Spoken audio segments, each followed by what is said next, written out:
The Alternative Dig Talk. Real issues, real talk.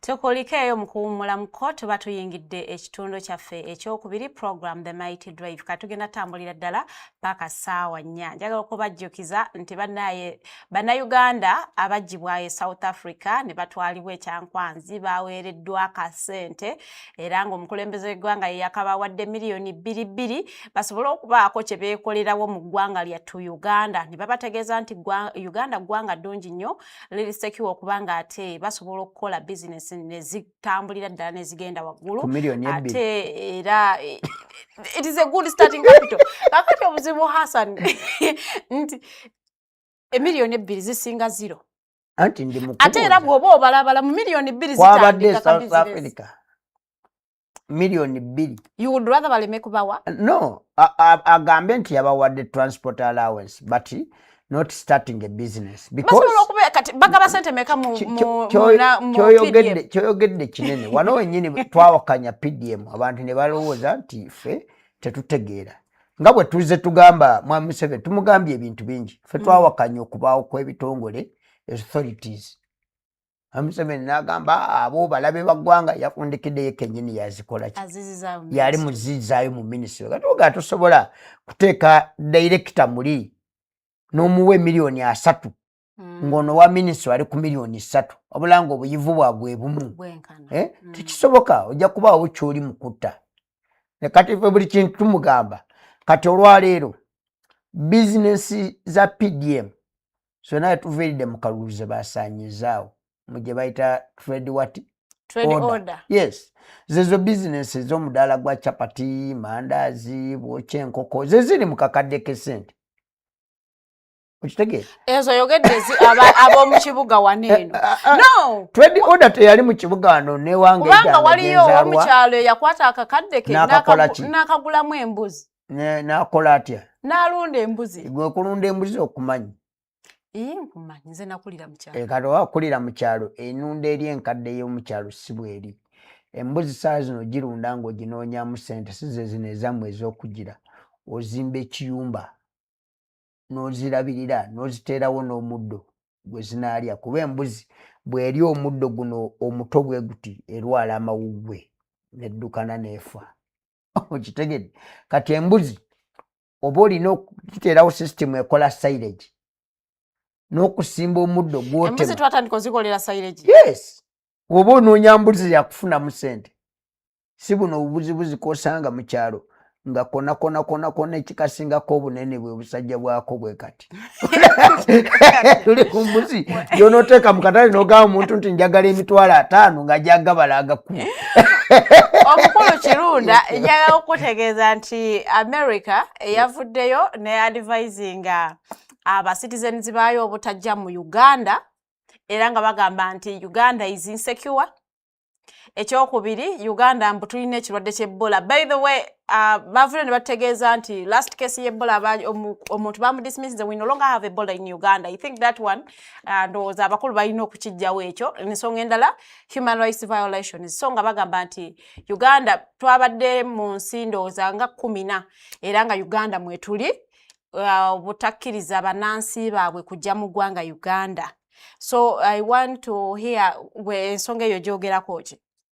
Okusooka abali mu gavumenti bateeka okumanya nti omululu gwe balina omuyitirivu gw'okubuukira buli kintu nga banoonya kijjamu ssente bagenda kwereetera ebizibu ebyokweyekera era gavumenti ya Mwami Museveni ejja kuggwa bamafiya balimu babbi ba ssente ti ensi nnyingi zirina ebintu bye zitegeera ne zeebulira ne zigamba kino bwe tukiteeka mu mawulire kigenda ategeeza ki kati bano aba Minister of Health okufuna keesi 10 mu ggwanga ez'Ebola n'okitimba ensi yonna nti mulina Ebola.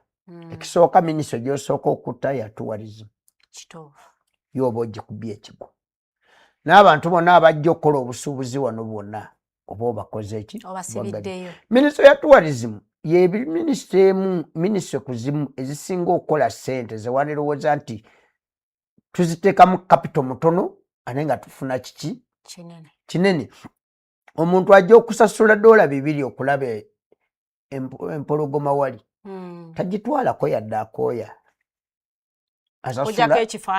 Najja n'agiraba awo bw'ati n'etambula ne bagisuulira ennyama nekola n'agiraba n'addayo naye wagenze okusula okulya okola kizona ssente abaazireka muki? Mu ggwanga.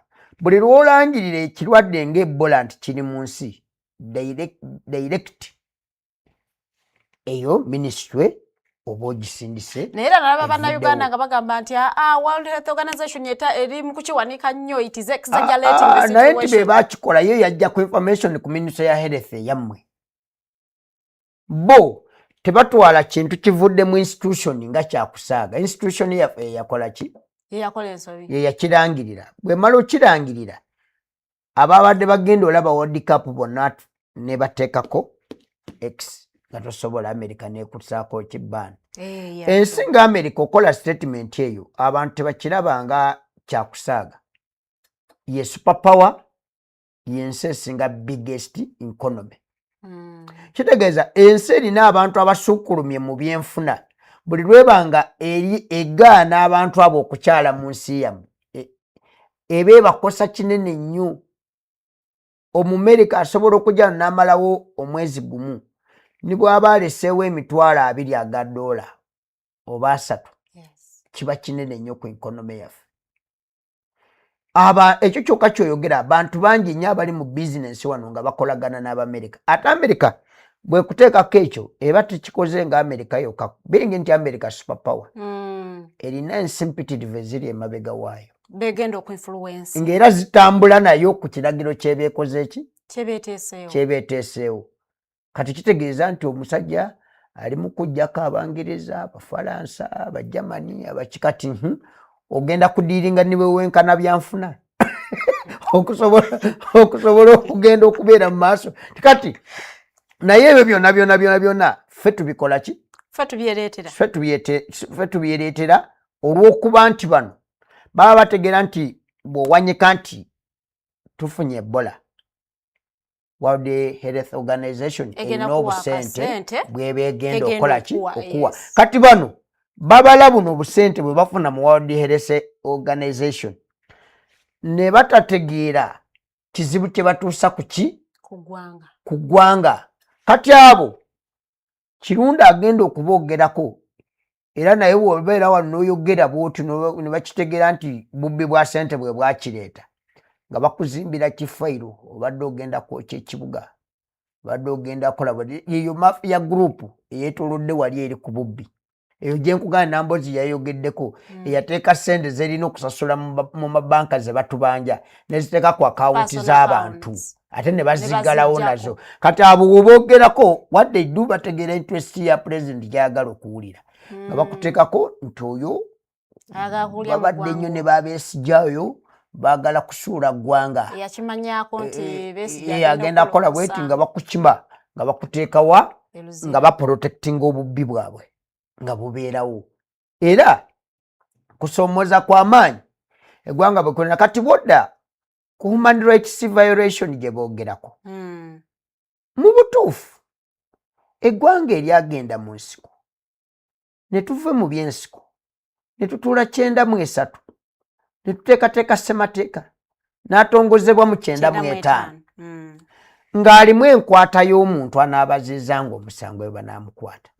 N'ateebwawo n'ebitongole byonna ebinaakolanga omulimu ogwo mu structure yaabyo nga weebiri. Mutandika mutya okola effujjo erifaana bwekyo ogenze owa Lukwago tumusamuninze n'agaana kuba owa Rule of Law singa wamusamuninga n'agaana kyalibadde kirala. Naye ogenze UPDF kimusaze mubuuse ebikomera ekiteetaagisa. Kifaananyi kikyolaga abantu abandize wano. Bali kasa batandika okulaba nti ssemateeka ogisse tekyasobola kukola. Oli mukola gwe kyowulira oyagala. Bo tebabeera naawe kuba Omumerika ajja kujja wano mumukwate mu ebyo ebyekisiru mutandise etawaanya abantu baayo kwembase kuwoza misango wano. Kati yakubuulira nti temukola ki? Temugendayo. Ekivaamu bw'oba okyagenda mu maaso nga n'embase yagikola ki? Ng'agijjawo. Ng'agenda. Because Omumerika tumwetaaga naye atwetaaga naye naffe tusinga omwetaaga. Okitegeera? So eryo effujjo erikolebwa mu mpamba y'abantu. Naye ne pulezidenti wiiki eyo yennyini yavuddeyo ng'alagira ebitongole bye ebyokwerinda okuggyayo abo abantu bonna abagambibwa nti baawambibwa baabula. N'abamu ng'abalina n'abasomako awo amanyi. Okitegeera? Kati twatuuse ddi ku mbeera etuuka ey'okuwamba obuwambi abantu ng'ebitongole tubirina. Omumerika awulidde nti pulezidenti akosa ssemateeka ebitongole byonna abijjeewo akosa ssemateeka akugamba nti omuntu oba mukwata nga yeekukuutiriza ku byobufuzi omumutwala mu kooti temumuwa bbeeyi. Kuba ajja kutiisatiisa. Kati Omumerika akimanyi nti Uganda amateeka gaffe tegafaanagana g'Abafalansa. Efalansa bwe bakukwata oba olina omusango. Era gwe olina okwennyonnyolako okakasa nti olina ki? Tolina musango. Ekyawula amateeka gaffe aga Bungereza n'ag'Abafalansa. Uganda bwe bakukwata nga Besigye bw'ali n'abamuwanga Kivumbi n'abalala tebalina musango. Abakutte yalina okakasa kooti nti balina ki? Tebalina omusango. Nti balina. Era nawulidde Mwami Museveni ng'agamba nti Besigye yennyonnyoleko alage nti ali innocent. Nembuuza Mwami Museveni constitution gye yakoze yennyini eya 95 nga yaliko nga pulezidenti yatuuse ne ku level egyerabira nti bo bennyini abakwata Besigye be balina okujja okakasa nti alina omusango. Nti bo balina kyeyagezaako okugamba yagamba nti bali ready bo okugenda for trial naye ono tayagala genda kumutrying nga innocent aje kyogamba omuleeta mu kooti basooka musaba lukusa okumugamba nti bamukwatidde Kenya. No bali. Kati omuntu bw'ajja n'okwata balooya n'agamba nti tugenda tandika process eya hearing. Balooya ne bajja ne basaba ebyetaagisa byonna. Abakulembedde okusaba ebyo omu n'omugaana obutaddamu kulinnya munsi. N'omu n'omukwata n'omuteeka ku bisange byadde omuggalira. Kitegeeza ky'otondawo kyennyini kutiisa bannamateeka be. Kusooka kubateekako mbeera batye okujja okuwoza omusango. Bannamateeka ba Dr. Besigye basooka okusaba okugenda eruzira babawe ruumu n'awantu wonna n'omuntu waabwe bawulize ne bagenda emirundi 3 nga prison ebagaana. Ddala Mwami Museveni abamutuufu okugamba nti Besigye yalemesa hearing y'omusango.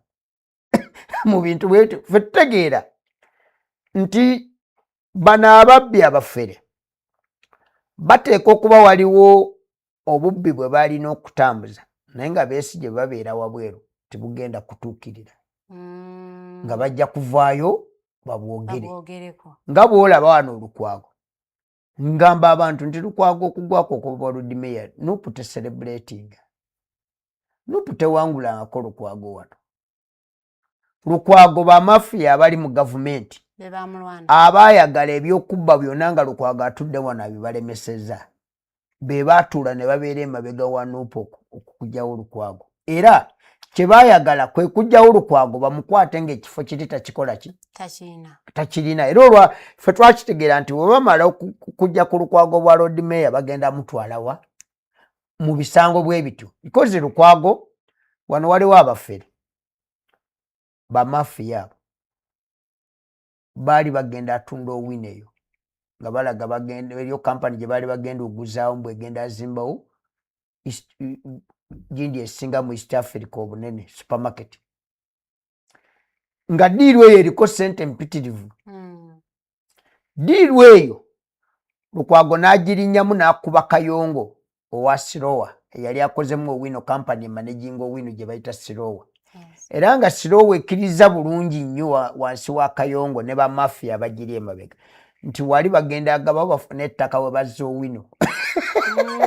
Okitegedde? Kati Lukwago n'akuba ekintu ekyo era ekintu kyaleetedde abantu babiri ebizibu. Kyakuba yali akulira District Land Board ye Kampala gwe bayita balondemu nga bamusiba buli wiiki ne bamusombako buli ke yali alina. So kati Lukwago ne bamuswama ayagamba okay ne bamukola ki ne bamufulumya. Kati ebyo bano ababbi abeetoolodde Mwami Museveni abo benkugambye abatambuza n'essente zirina osasula amabanja ne zigenda ku akawunti ne ziggalwawo bezimbira ku Mwami Museveni ne bezimbira ku Saali Musale ne even ne mu gavumenti oba kutegeera nti gwe Kaiwulo oba gwani byoyagala okola oyinza okubalabisa bakukuba n'ofuluma bakuzimbako amawulire amabi bakontrolinga amawulire na buli kimu eyo mafiarism.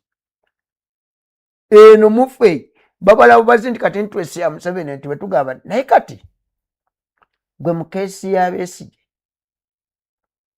ng'abantu abakulira operation yejjeno birungi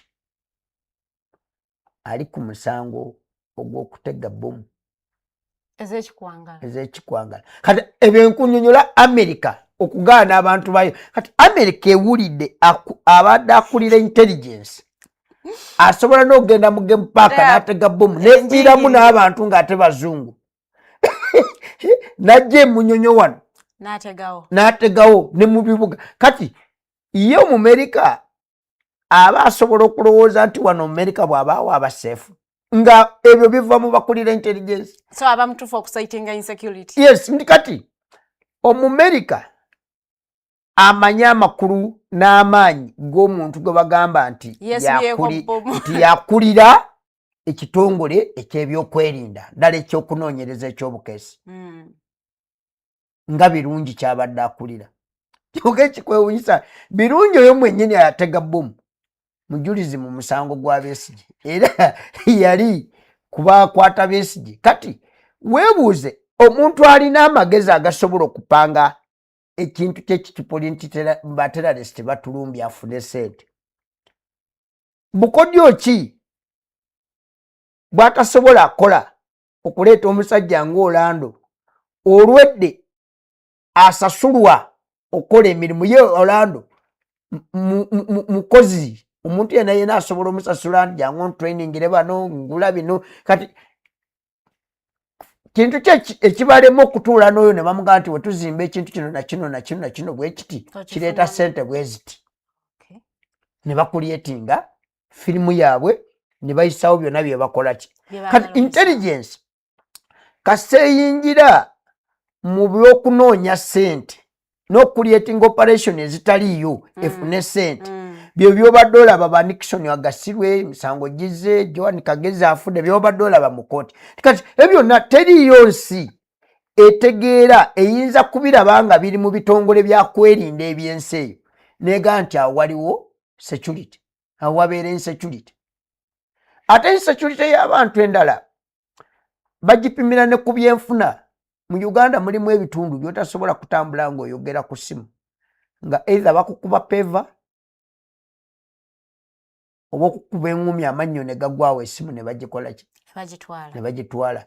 Waliwo neekeresi n'ebyokwewunda eby'abakyala byotakyasobola ayita mu kibuga ng'obyambadde mu bulago ng'oli akusika golodi neekeresi ya golodi nekuyuza. Yes, kati eyo ensi Omumerika tasobola naye tubuuza ebyo byonna ebikolobera Amerika byerimu kwogerako ba Besigye ne bamuwanga Kivumbi n'abalala bemusiba be babikola kuba bino byennyini bya buyeekera bya kusuula nsi. Teriyo muntu ayinza kola bintu ebyo nga yagaza ensi emirembe kuba ensi bw'otta ekitongole ky'obulambuzi oba okikoze bubi nnyo. Kati ekintu birungi kye yakola okutega bbomu mu game park. Besigye yakoze ekyekyenkana mugwangali. So ndimukubulira nti era na bano kye babala nti bano ba Besigye na bano bategeera ebintu nobanga balemeddwa ogula kuba bano either bakugula bakutegera nti tojjagulibwa banoonya ngeri gye banaakuteeka ku musango omunene gwe bakukuumirako ne bakukuumira mu kkomera. Ebyo ebintu bazze babikola wano ne mu bizinesi babadde babikola ng'oli asobola okutegeera nti asuubudde emisipi ebweru n'akolagana ne traffic n'aga nti mmotoka yonna etalina misipi yonna oba takisi oba kitugikwata. Kasa stock eggwawo ekyo kikoma. Oli n'agamba nti aleese obumma bwe bwa speed governor. Kasaba butunda ne bugwa. Ng'ekyekoma. That's mafianism. Mafia state bwezanya. Ekutega kati mumwe n'aba n'avaayo okubeera against. No wa digital number plate. Nkubuulire bali mu ssente naye wenda avuddeyo kitematema obulamu bwo bubeera mu risiki. Kuba abo abantu tebaba ba bulijjo. Babeera mu gavumenti munda. Naawe ali mu kifo kasaba kutegeera nti ky'oliko tojja kubayamba kuyisa kye baagala. Bakukuba ne bakufulumya. Bakukuba n'ofuluma. Ate naawe gwe bakosezza okukuba ono ofuluma. Bwe lugero olaba nga Kayihura yali akola bintu byabwe bya Museveni byennyini. Bamafiya eri bwe bamubala bwe bati ng'alinga abategedde. Ne badiployinga Tumukundu oyo ne Kaka Bajenda ne bamukuba ne bamufulumya nga buli kibi ekiri ku nsonga nti ba crime preventer abategese kujjako abadde n'abayekera akwatagana nani ne Kagame ne bateekawo ebintu biyitirivu ebimu nsubira mwa Museveni bye yagenda okutunuulira ng'ebimu biriki n'abalema n'asigala wabweru. Kati eyo mafiya njagadde gikugaziyiza kutegeera nti bali abazungu ensi eno tebakyetaaga muntu kubawa mawulire gakwatagana ne Uganda bagirabirawa ne balaba tosobola kuleeta butambi bw'aba boda basazeeko omuntu mu bitaala wakati bamukubye bamulinnyiridde bamubbye bagenze n'okubakwata tobakoze eki tobakutte babadde mu kamera. Kati ya America bwe kugamba nti bwe woninga abantu bayo nti Uganda teri secure. Eyo teri secure. Temugenda. Obwavu nabwo kintu kinene nnyo ekikuleetinga insecurity. Kinene nnyo abantu kasobalaba. Kati saa zino bwe tulaga omwana ajja kujjamu amannyo ng'anoonya 3,000 ali ekikomando. Ng'akusuubiriza nti ozirina kumbe nga nawe tozirina. Nga nawe gwakuba. Tozirina ozinoonya. Naye ffe naffe tubagamba bakuba abatuufu abalina ezaabwe. Kuba ffe mu ddiirwa ababbi ezo sente tetuliimu. Zekirunda gw'osanga eri wansi onkube. Owulidde? Tonnako kusenteza Munnayuganda. Weewali security. Nga buli osi waali amanyi n'akabinja k'ababbi akaliwo. Era nga basobola okuba. Waliwo yajja n'atunyumiza nti waliwo ogenda ku polisi n'agamba bakubbiddewo. Ng'oli amanyi n'ababbi abakola ki? Bwe mwagala okumanya nti security emanyi obubbi bw'amasimu bwonna obuli wano. Eno essimu ogiraba ne njogererako ekintu nga kiri against government. Mu dakiika 2 baba bandiggyewo wendi. Kati ate essimu yennyini eno omuntu aginzibako atya n'agitunda wali n'ensi gifuna. Tekisoboka. Science agifuna nga njogedde ekyebyobufuzi n'ojja n'onkwata. Y'omu oyo asobola ogifuna nga baginzibyeko. Nanti kati awo tugambe nti state ebeera tekirina nti kati security yegatta n'obubinja bw'ababbi bwennyini neebanga bwekola nabo. Wawulira wano omugenzi Sobirumu yalangira n'atuwa holiday mu Christmas emu nti leero mbasitopinze tebagenda kubabba. Naye tewaaliwo wa security yenna yakwata Sobi oyo kumuyita amubuuze tekiniki kize bakozesa okubba abantu era avunaanwe. Mwenyini yali yeewaddeko naki? Yeewaddeko obujulizi.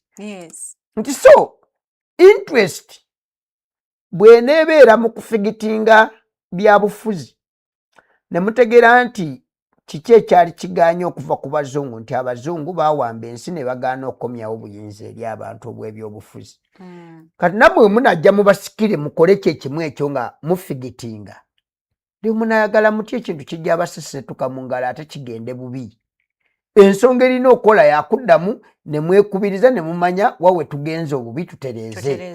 Ebyokusiba abantu n'obapakira n'okolakola ebyo byonna tikikyasoboka. Kuba kati buli lw'obanga oganye okutereeza ebyobufuzi tosobola alwanyisa corruption. Kwa bano abakuyambako naawe okukuuma ekintu kyo mu bukyamu naye tosobola abakwata lwa bubbi nga nabo baba bajja kugamba nti gwe nga wabba wiiru y'abantu. Kati abo bonna oba olina ppiira ez'amaanyi ze weezimbe kyova olaba nti osanga ng'ababbi abasobola okubeera affected be bano ababbi b'enkoko nabbi ogindi wano yabbye embizi ku kyalo naye bano banzibye biliyoni nga bano bembadde ngamba abaakubye biliyoni 54 ne bazitwala lumu. Abo tebakwatibwa kuba bayinza okuba nabo mweno sisitimu enkyamu ku bantu okubaawo kwayo bagirinamu omukono nga buli lw'onoobabuuza bajja kugamba ekyo Itogyoko kye yagamba Obote. Itogyoko yagamba Obote Itogyoko ng'atunze emwanyi z'eggwanga wabweru. Obote nayagala omuyita amuteeke mu order n'amugamba nze nabbye emwanyi naye gwe wabbye obuyinza bw'abantu tiwawangula. Ku nsonga y'obubbi wennyini awo Mukulu Hassan, tulabye abakulembeze baminisita mu local government Abala ne munne Honorable Nammere nga bali mukola omulimu okulaba nti balwanyisa obubbi ku local council mu districts era nga tulabye nga gokiyise mu kuswaza abantu naye nga bali mukulaba nti ababbye ssente eza bannayuganda abawiba omusolo ne batazikozesa kye ziyina kukola bo bakwatibwe bateekebwe mu mateeka era bakolebweko. Era omukulu Honorable Balamu yategeeza nti bo gwabwe gwa kukwata ne babakwasa aba anti-corruption. Kati aba anti-corruption bajja kukola okunoonyereza singa bakusanga nti tuufu wabulankanya esente gwe ojja kuteekebwa mu kkooti ovunaanibwe. Ensonga yo ogyogerako ki? Anti nga minisita kyaba atandikirako ze zino biliyoni 54 zagenze ku akawunti z'abantu ne baziggalawo nga baali ng'olwedde ezo zamanyiddwa niwe zirina okulaga. Kati abo bano abakubye biliyoni 54 bano ezagenze mu gindi bwezo atuyambe kuba bo botandikirako okwata webali minisita Musaasizi ne permanent secretary wa finance Gobi Ramazan. Kube bawo kusaswa sente olwedde bali nowuni kati nze mbadde nsuubira Namboze bwe yakiteeka wali nti Monday n'amawulire ge munenda okubeera nago nga Balamu akedde ku finance wali n'amawulire ge nga bwe yabadde akola communication. Tebiri munakani ye ali mu local government. Yogamba essomero lye yagenzeko liri mu local government. Yabadde minisita wa education namulabye Mbale ku ssomero nga musajja watu agezaako okumulaga era yakubidde minisita munne n'amuswaza. Kwa minisita yategedde oli kyamunyonyola omusomesa. Era Balamu n'amugamba ngo tomunyonyola ebyo gamba byongambye. Naye ng'omusajja ali mu kugamba nina abasomesa 34 abali ku payroll ya gavumenti bali basomesa 13. Naye ate abaana essomero lirina okusoma lirina abaana abali mu 3 basomesa 13 tebasobola kusomesa bantu 3,000. Ng'ali muga nti twatuula ne tukkirizaganya era tewabaddewo na wapiti akayanya kintu ekyo tibateekengayo emitwalo 10 tusobole omanaginga osasula bano abasomesa abaki abalala abatali ku payroll ya gavumenti. Naye gwe oze totudde na muntu mu office kusooka kumanya oze na kamera omulumbye mu bantu omuteese mu mbeera efaanana bwetu. Singa omusanga nti yali mutuufu nga wamala omulaga public nti mubbi ogenda akomawo era n'amawulire ogaa nti twatukoze ensobi yali mubbi. Kuba wano bw'okwata omuntu tabeera na musango paka ng'okakasiza nti agulina ki. Kati buli lw'omuteeka mu mawulire n'omulaga nti oba omukakasiza nti alina ki ti agulina. Kati amawulire ge gamu ago ogenda agakomyawo nga tagulina. So kyetugamba nti nze kyendaba ku mukulu wange Balamu oyo kuba twali naye mu FDC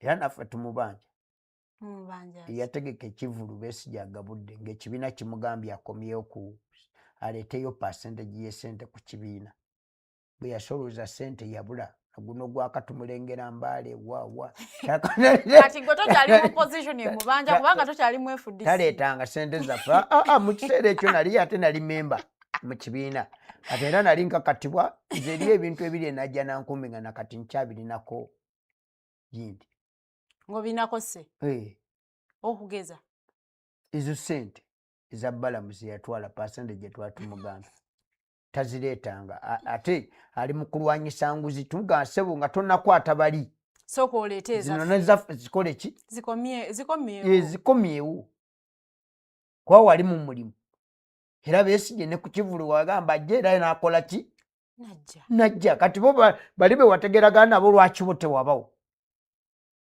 obeere transparency tegere nti otunkaana okola ki naye nze ndowooza naye nze mu kulaba waliyo obubbi ekyo teriyo watali bubbi mu gavumenti yawa tewali buli kitongole kirimu ki obubbi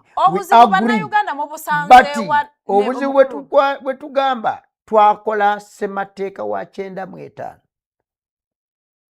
gwe twetaaga ateekebwe mu nkola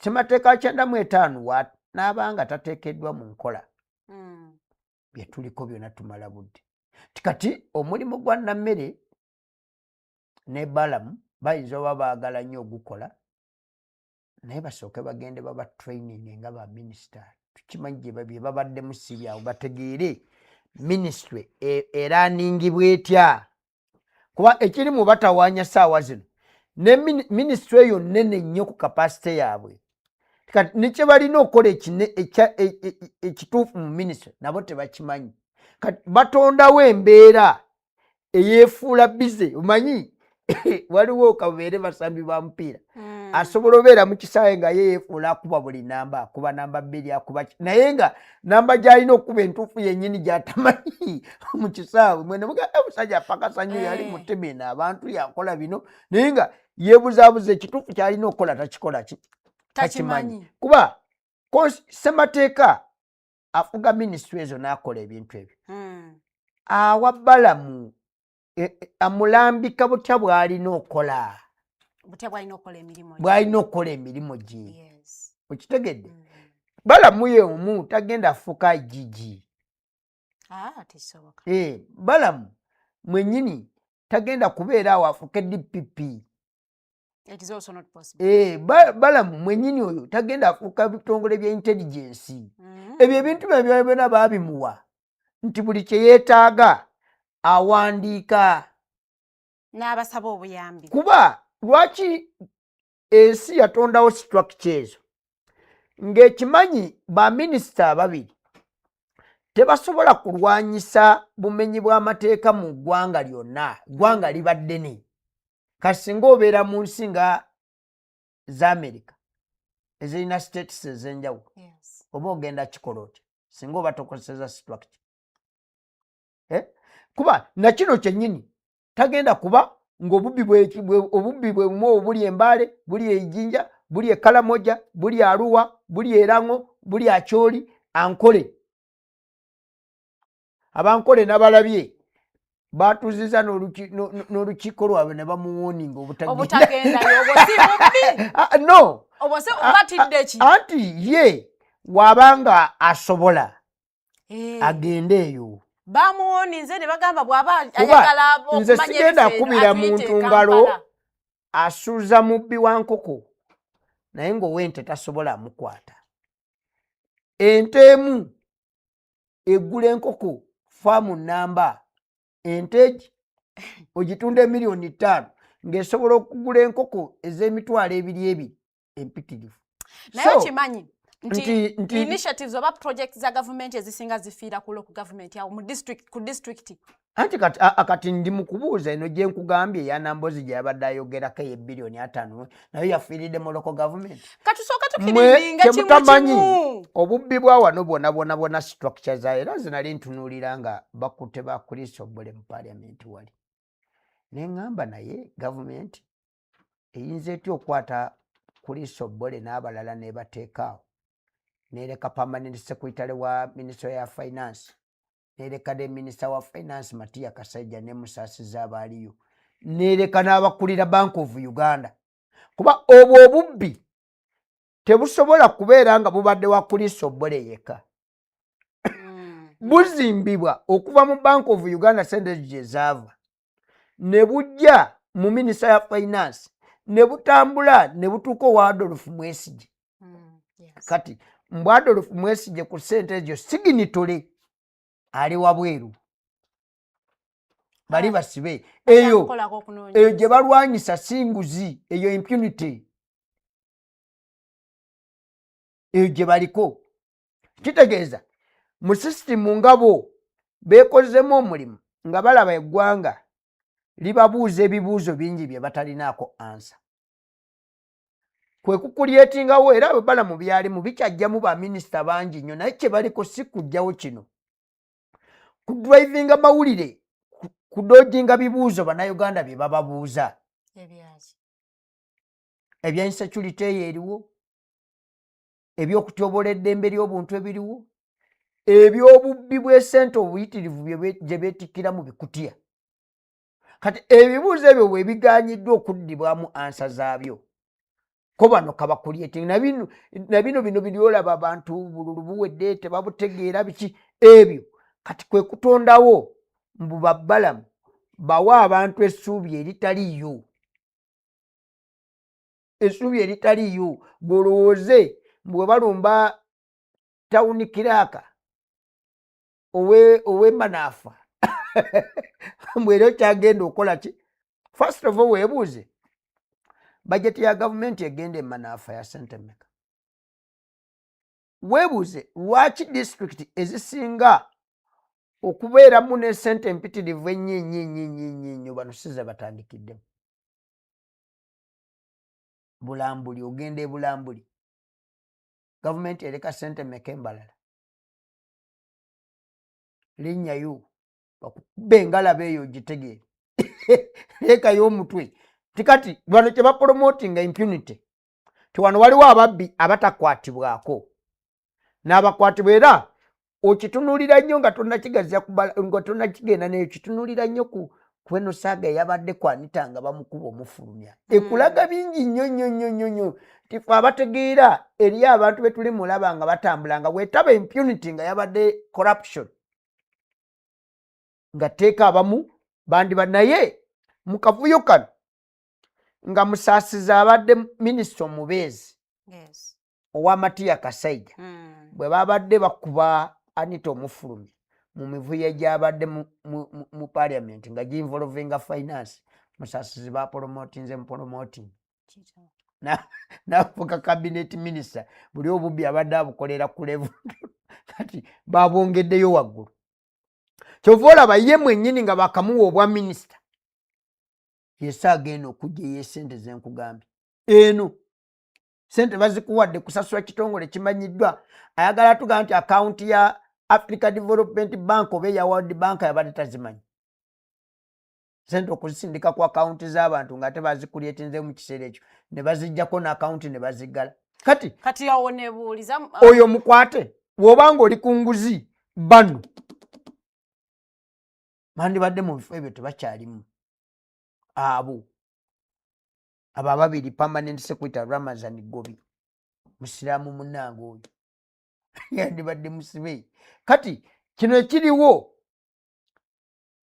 kyakubuzaabuza abantu bave ku kituufu saawa naba batonderewo ebintu bye bagoberera naye nga tebirina nnyo kyebikola ki kyebitegeeza kyamaanyi fe ababbi b'esente empitirivu tubamanyi waliwo ababbi ab'ekkubo eryabadde ligenda okukolebwa erya Mpigi Express Highway nga baalikolera ni gye lirina oyita ababbi ne balikyusa ne balizza eno mu ntobazi gye baali bateesa ebyapa babakompasatingi abo tebannakwatibwako kyogamba abo babbye sente ze batutaawo n'okwonoona pulojekiti eyo zenkanankana n'ez'Obulambuli town kiraaka omubbi aba mubbi no kati kankule waliwo ensi oba Switzerland muntu bwayingira mu supermarket n'ajjamu ebintu nga bimuyamba kulya kukkuta kubeezaawo bulamu tebamusiba owulidde kati ate wano kati ne alidde ssente ezizimba etoyi y'eddwaliro tugambe nti yabba kubeezaawo famire ye anti bano abo abantu ekisooka obakanga okiraba obagamba nti wazudde sali musale nga yabbye n'omusitula n'omukuba eruziraawo teriyo tawunikira akaweeyo agenda kuddamu kola ki kubba olwaliwo bawulira nti permanent secretary wa finance Ramazan Gobi ne baminisita babadde nabo obubbi buno bonna babubaddemu gomanyi diiru ezibadde awo kajibe gino emisango gye bavunaana gavumenti mulimu emisango gye babadde bawangula gavumenti naye ng'abali mu gavumenti bennyini bakolaganye bana abavunaana gavumenti ne basasulwa ssente ne bamala omusango ne gusinga mu sipiidi ne bateekawo ne batuula ne finance okola compensation mu sipiidi ez'owulira nti babaliiridde bilioni 3 ono awangudde omusango ayinza okufunako bilioni 10 nga ziri bazikoze eki bazitutte kati eriyo obubbi obuli mu fomula eyo waliyo obubbi obuli mu gaba contract ba contractor oluguudo ng'ekiteeberezebwa nti eyo standard gauge railway eyo kampani y'abataki togiwa contract ezimba kuba bagisaba emiliyoni 2 aga dola kati kiki kyebegenda okola ng'oluguudo luliddeko enguzi nga terunabaawo era nabadde mpulira baganda bange mu discussion ez'enjawulo mu bino binnyininyini bino biwawulidde ebya accident tuyingire mu eyo topic ya accident nti mu accident yonna eyo nguzi etya nti ekkubo baliryako ssente mu kuwa buwi oli contractor kuba biddings era wano waliwo kampani ezi biddings ennyingi eri n'esinga n'eyokubiri ne bawa eyokusatu contract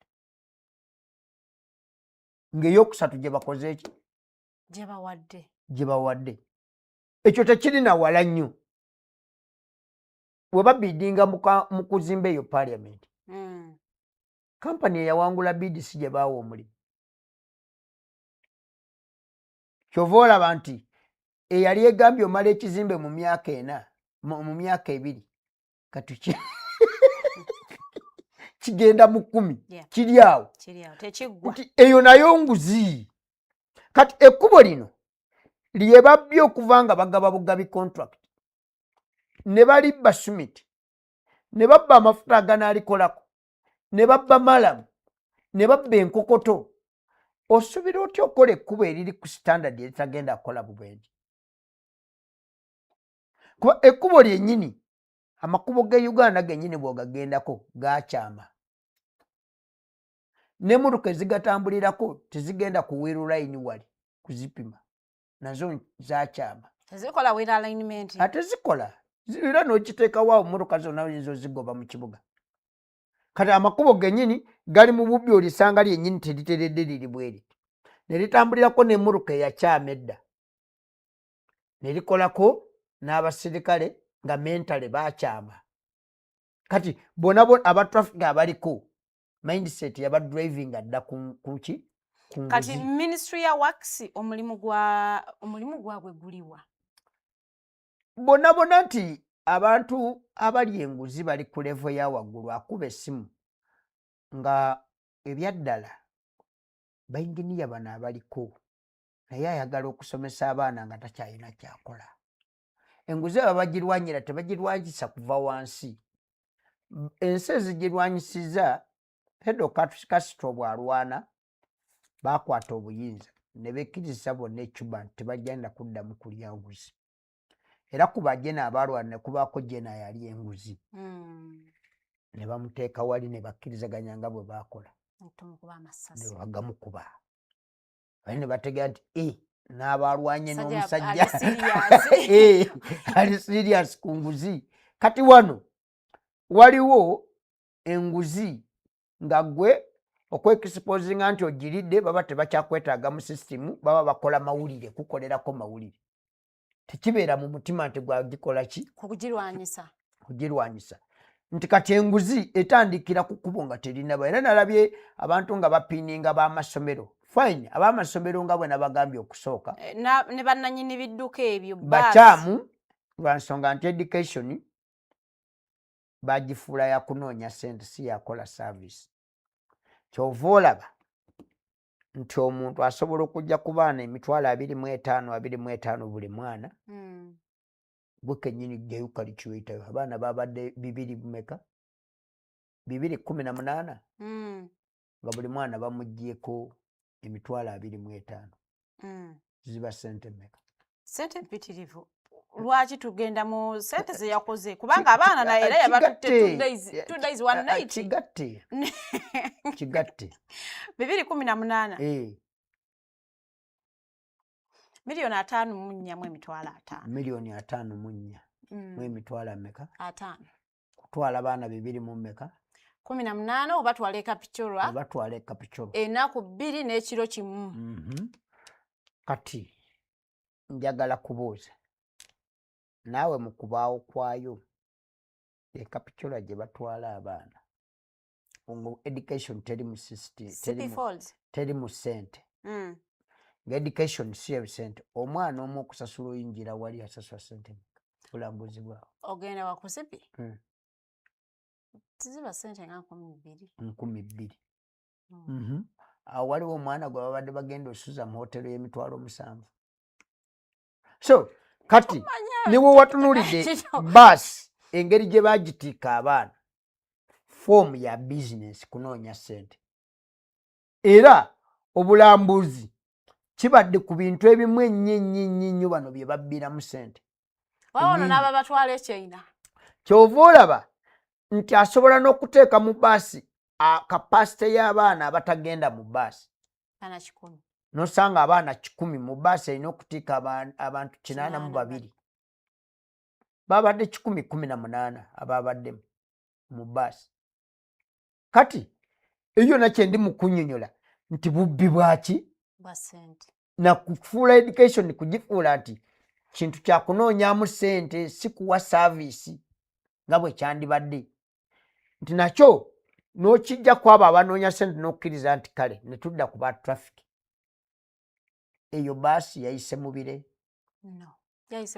baasi neevuga okuva ewa Kiso neyita e Kampala neyingira Mukono neyingira Jinja waliwo district zendi mu kubalira zinja zibala zimanyi bavudde Mukono bavudde wa Kiso ne bayingira e Kampala ne bayingira Mukono ne bava e Mukono ne bayingira Buyukwe Buyukwe Lugazi eyo oba oli Buyukwe awo ne bayingira Jinja ne bava Jinja ne bayingira Mayuge ne bava Mayuge ne bayingira Luwuuka ne bava Luwuuka ne bayingira Iganga ne bava Iganga babadde bayita Malaba kuba banawulidde nti babadde balina olambula Malaba simanyi nawa baba bayisaawo ne bayingira Bugweri district ne bava Bugweri ne bayingira Bugiri district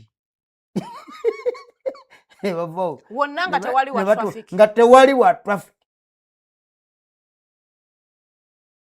n'amakubo g'ekyalo tegatanyobera naye waneeno Kampala bwe wati walibaddewo aba traffic kati oba traffic abo bonna ababadde abakulira ebitundu ebyo abo lwaki tebabakwata basi yayiseeko kiro bakomanda mu eriya ezo zonna bano gye batambuliddemu bandibadde bakwate kwabo abaana abafudde yes kuba eyo basi yatambudde ety otuuka eyo yonna etuuka okutta abantu ng'erina na excess kwa bino ebirala ebyobulamu bwayo nakyo oyinza oga nti babadde tebasobola naye ekyo excess y'abaana ti abaana basomero batudde mu baasi baana 118 erina okutiika 82 osobola otya okigamba abantu ekyo so standard y'ekkubo baasi we yagwiridde yo omutindo gwalyo guli gutya kuba abantu bano bamanyi nti ekkubo olulima ne baliteekako kolansi ne balifunya olw'omutindo n'erya kolansi basobola olikola nga balibbirako ssente ne balitema amakoona agali shaapu nga tebasobola kukola makoona mu butuufu bwago kuba ssente baazibba. Basobola okukola kolansi gwe bayuyeeko nga si wa mutindo. Basobola okuba nti ekkubo litambulirako emmotoka ennene naye lyalina kuba lya leeya 7 ne bakola leeya 4. Ekkubo emmotoka ne ziritambulirako ne likka. Ebyo byonna byonna birimu ekyo kintu nga tonatunulira masomero gokka. Involvinga ebitongole bingi mu kufa kwaki? Kw'aba abaana. So ne tuba ne gavumenti ekyala n'ekyaluka. Gavumenti ya Uganda ekyala n'ekomawo bukomi nga wagudde ekizibu. Ng'ogira minisita Okello bwe yatta abaana eggaba wali tebakyadda. Najja n'agamba amasomero ng'agadde ne daycare tubadde tetukimanyi nti gye ziri tulina n'amateeka gazikola ki. Minisita Mulamba nga batamanyi nti mu Uganda waliwo daycare. Zibeerawo abaana. Minisita w'education sports avunanyizibwa. Minisita ye yeevunanyizibwa ne ku baana abato. Era y'omu yavudde naga nti ayimiriza tuwali. Tetusobola butabeera na program etambulirako education. Ne tuba nga tuoperatingira mu events bwe gwano ng'odduka. Kino kibeere bwe kiti. Ensi tetambula bwetyo. Ekyo nnyini kireetera abantu abalowooza nnyo ffe okugamba naye gavumenti weeri oba teriyo. Oba ffe tugirabanga weeri naye yo yavaawo dda. Awo ku nsonga eyo yennyini nga tumaliriza Mukulu Hassan, nja kumanya mweteeseteese okwetaba mu kalulu akagenda maaso aka LC1 mwe ng'aba PFF? Akalulu ng'ekibiina kyeteeseteese okukayingiramu naye entegeka yaako tetukkaanya nayo. Ku lwaki? Entegeka y'akalulu ako yakweyambisa state kutabangula abantu ku byalo. Abantu babeere nga enkola ya divide and rule.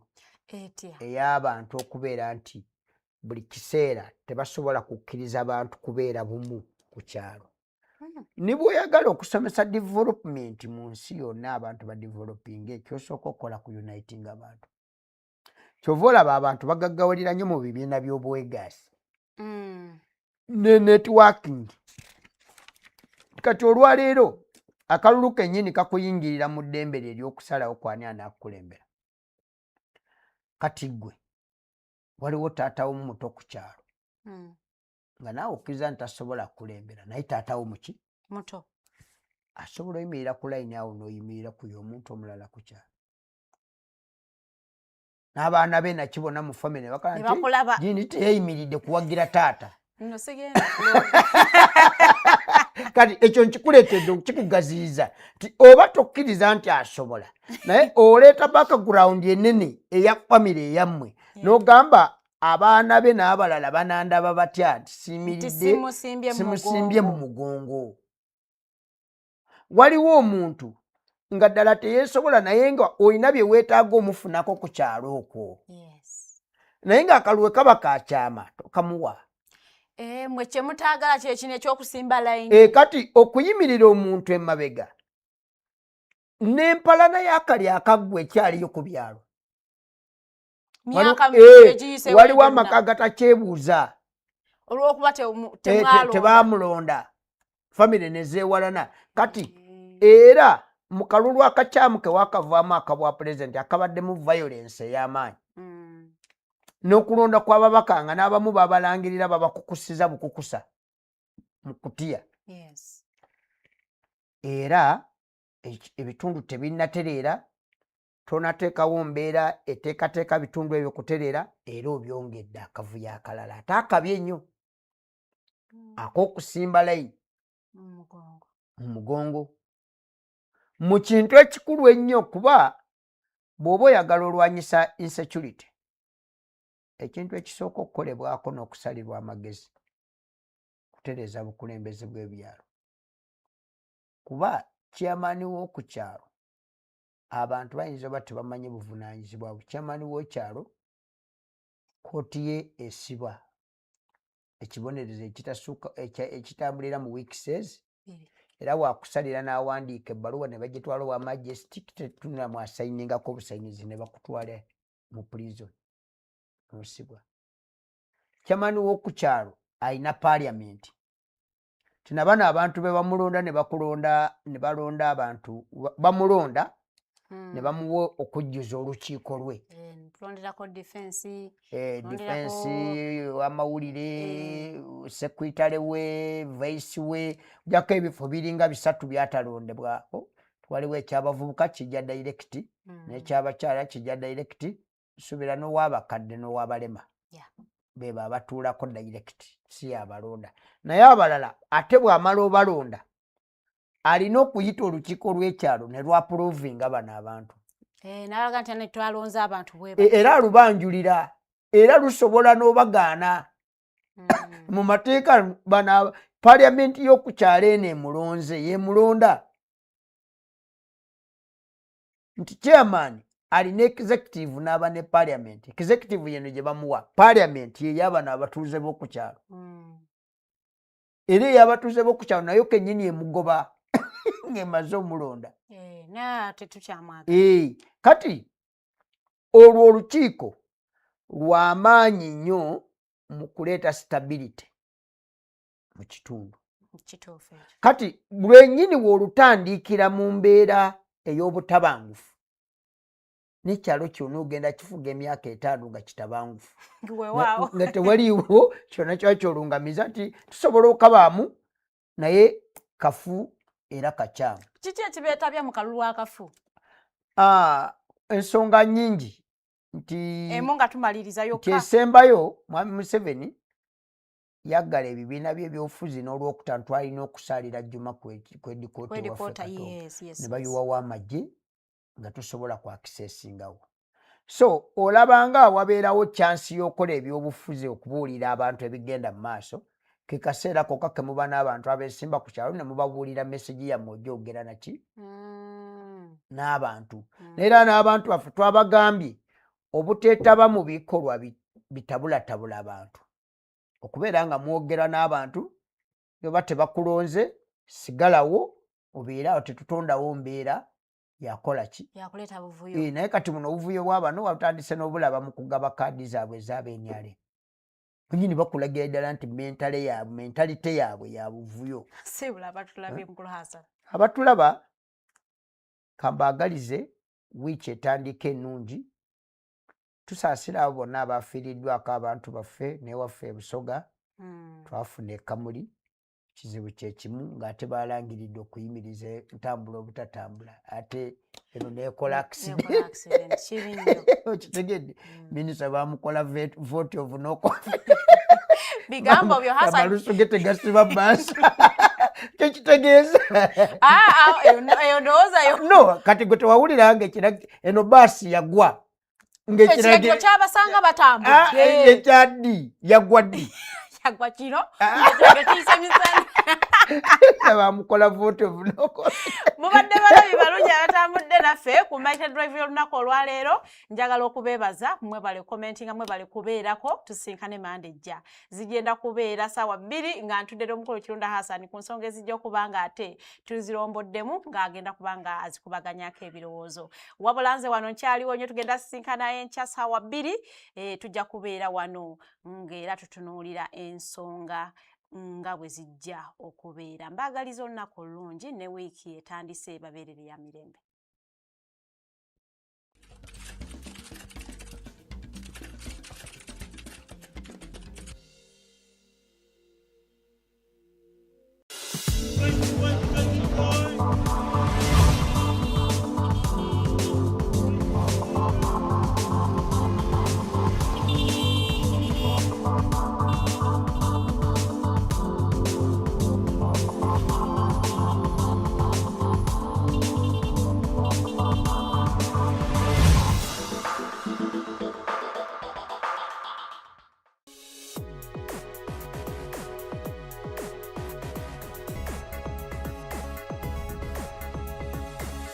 The Alternative Dig Talk.